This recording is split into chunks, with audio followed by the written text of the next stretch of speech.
आज के एपिसोड में मैं आपके साथ चर्चा करूंगा कि अमेरिका और ईयू की भारत के खिलाफ नई चाल, अलास्का में पुतिन और ट्रंप की मीटिंग की असली एजेंडा क्या है और डॉलर के साम्राज्य पर मंडराते खतरे के बारे में। दरअसल जब 2022 में रूस यूक्रेन युद्ध हुआ तब इसे एक लोकल रीजनल कन्फ्लिक्ट बताया गया। पश्चिमी मीडिया ने इसे डेमोक्रेसी बनाम डिक्टेटरशिप का नैरेटिव दे दिया।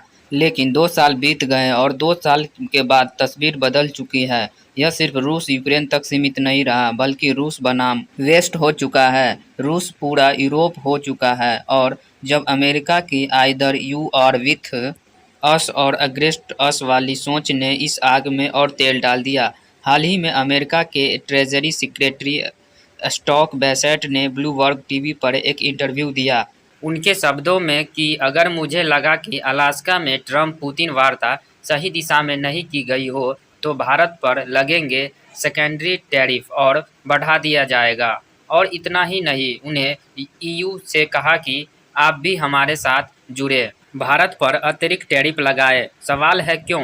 क्योंकि अमेरिका अकेला भारत को झुका नहीं सकता और यही वजह है कि एसएपी की रिपोर्ट भारत 6.5% की जीडीपी ग्रोथ बनाए रखेगा। अमेरिका को भारत की कोई चीज़ों की ज़रूरत है, पेट्रोलियम प्रोडक्ट्स, फार्मास्यूटिकल्स, दवाएं, इलेक्ट्रॉनिक्स।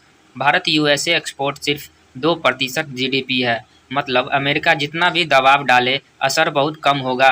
यह पूरा सेकेंडरी टैरिफ का खेल तेल पर नहीं है, यह है भारत के मार्केट को कंट्रोल करने का खेल। अमेरिका चाहता है कि जीएम फूड और यूएसए डेयरी के लिए भारत दरवाजे खोले, लेकिन भारत की एग्रीकल्चर पॉलिसी उनके हिसाब से है और अमेरिका इसमें खेल नहीं पा रहा है। इसके लिए सेकेंडरी टैरिफ और एक डिसिप्लिन टूल है और दूसरी तरफ ईयू खुद अंदर से टूट चुका है। ऊर्जा संकट, महंगाई, अमेरिका पर निर्भरता। अब अलास्का समिट से उनका कोई रोल सीधा नहीं है, लेकिन मजबूरी में अमेरिका का अनुसरण हो रहा है। नाटो में उनकी पोजीशन ने उन्हें अमेरिका का फॉलोअर्स बना दिया है, यानी पिछलग्गू। पुतिन और ट्रंप की यह जो मीटिंग होने वाली है अलास्का में सिर्फ युद्ध पर नहीं होगी, यह होगी ग्लोबल पावर रिलाइटमेंट पर, यानी कि भारत की ताकत पर। ट्रंप पहले ही कह चुके हैं कि अगर रूस वॉर नहीं रोकता तो गंभीर परिणाम होंगे। लेकिन रूस पर और क्या लगाया जा सकता है? प्राइमरी सैंक्शन तो पहले ही लग चुका है, टैरिफ पहले से ही है, अब बचा है सिर्फ हथियार, secondary tariff on India, China और ब्रिक्स नेशन। अगर अमेरिका और यूएसए मिलकर भी भारत और ब्रिक्स पर दबाव बनाते हैं तो यह युद्ध बन जाएगा, नाटो वर्सेस ब्रिक्स। यह एक तरफ पश्चिमी गुट और दूसरी तरफ ग्लोबल साउथ जिसका नेतृत्व ब्रिक्स करेगा। यानी यह होगा कि ओपन इकोनॉमिक्स वॉर जिसमें ग्लोबल फाइनेंसिस सिस्टम दो हिस्सों में बढ़ जाएगा। सबसे बड़ा झटका किसे लगेगा? आप सभी को पता है कि डॉलर को, उस डॉलर को जो अमेरिका अपना सबसे बड़ा हथियार मानता है। अगर 70% दुनिया अमेरिका ईयू से कट गई तो डी डॉलराइजेशन हो जाएगा और काफ़ी तेज होगा।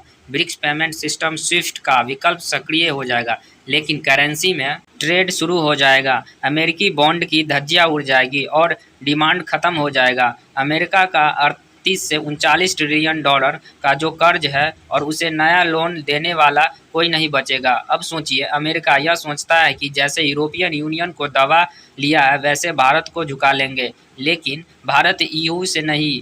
भारत का लोकल मार्केट बहुत विशाल है। भारत के पास रशियन एनर्जी है, मैन्युफैक्चरिंग कैपेसिटी है और एक वैकल्पिक समूह जिनका नाम ब्रिक्स है, जिससे ट्रंप लगातार डर रहे हैं। वैसे तो भारत ने साफ कर दिया है कि वो सिर्फ फेयर ट्रेड करेगा, फियर ट्रेड नहीं। यह सवाल खड़ा होता है दोस्तों कि यह क्या भारत को नुकसान होगा? शॉर्ट टर्म में बिल्कुल होगा। टेक्सटाइल, फार्मा, जेम्स और ज्वेलरी एक्सपोर्ट पर असर हो जाएगा। डॉलर की डिमांड बढ़ जाएगी, रुपया थोड़ा कमज़ोर हो सकता है, लेकिन अगर हम इन्हें लॉन्ग टर्म अपॉर्चुनिटी की तरह देखें तो यह रूपी इंटरनेशनलाइजेशन को बल मिल जाएगा, लोकल करेंसी ट्रेड बढ़ जाएगा, मेक इन इंडिया को मजबूती मिल जाएगी और डोनाल्ड ट्रंप ने शायद भारत को गलत समझ लिया है।